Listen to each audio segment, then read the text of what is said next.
I am California of the past. I am California of the past.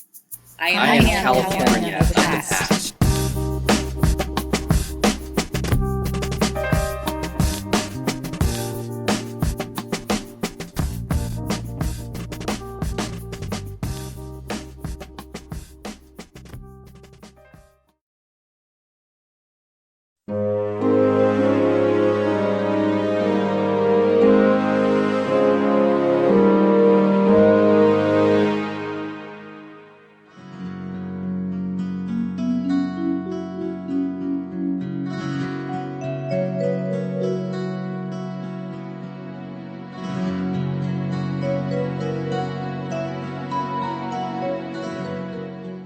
So, what's your name? Okay, my name is Carmen Mochizuki, and I was born in South America, Peru. Okay. And so tell me, what happened when you were in Peru? Yes, when I was 10 years old, around 1943, there were FBI coming to the house and just knocking the door, and they used to go to the Japanese Peruvian place, and if a man is at home, they used to arrest and put in jail. And everybody didn't know why they're doing like that. But and after about 2-3 weeks later, with the family all, they sent to the United States. Okay. Well, what was really interesting was that your father found out that they wanted to arrest him, so and then he went into. He hid for 1 year. Yes, and but after 1 year, he could not hide more than that. Yeah. How come you can hide more than 1 year? Because he received a letter from the government and say that if he doesn't show up, they're gonna put lifetime imprisonment and no visitation with the family. Oh, okay. So then he finally decided that. Yeah, he decided, and then after a couple of weeks later, we just came to the United States. Okay. So how did you feel once you found out that you have to go to the United States from Peru? But that time I was only a little girl and just follow the parents. They said, "Oh, we are leaving Peru," and just. But I was afraid to go to the United States because we didn't know where we are going. Mm-hmm. Just follow the parents. Yeah. Yes. And so you were in the United States for how long? About 2 years. 2 years. Yes. And then after you left the camps, Yes. you went back to Peru? No. After when the war ended, I went back to Japan. That year, December 2nd. Yes. And then you were in Japan for how long? Japan. I was in Japan for about eight months, and after that, I went back to my parents' country, Okinawa.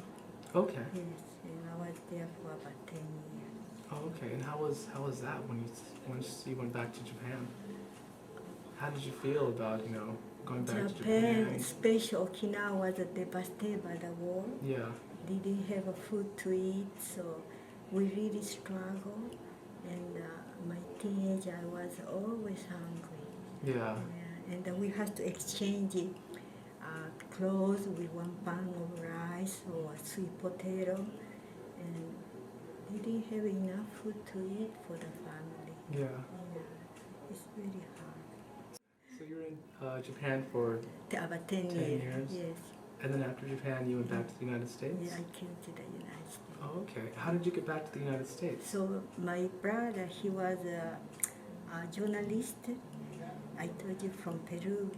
And he said, no, I don't want to go back to Japan. So he stayed in the United States. Oh, so okay. that brother called me from Japan. Oh, okay. Yes. And then you came back to the United States, and what did you do once you came back to the United States? It took 3 years. It was extremely hard for me to come to the United States. And finally, my brother made like a student visa. And I went to adult school, but I had to go for 40 hours a week. Otherwise, they're going to send me back to Japan. Oh, really? Yeah, it was very strict that time, Uh-huh. Monday to Friday. And so I went to school, and I was fortunately lucky I met my husband. Oh, really? And then I got married, so I became a resident. Oh, okay. So that, and then I found a job and I work in a bank. Oh, okay. 25 years.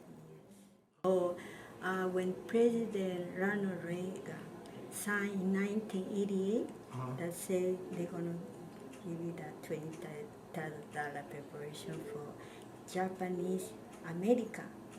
So after that,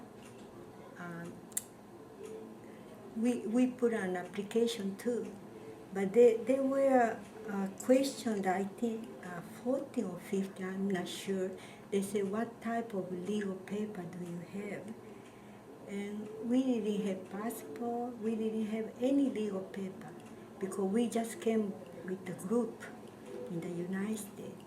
And I received twice denied from the government, say at a time you were in the internment camp, you were not citizen, you were not resident, you were illegal alien. And that was because you were just kidnapped from Yes, Peru. we didn't have any legal paper. Uh-huh. And so President Reagan signed only for 10 years, from 88 to 98. Mm-hmm. So in 1996, a lot of attorneys and lawyers, they heard our story. And I received a letter saying, we like to help her because this is injustice. And we became plaintiff. Mm-hmm. And we have a lawsuit against the United States. And it took 3 years. It was very impossible, difficult fight with the government.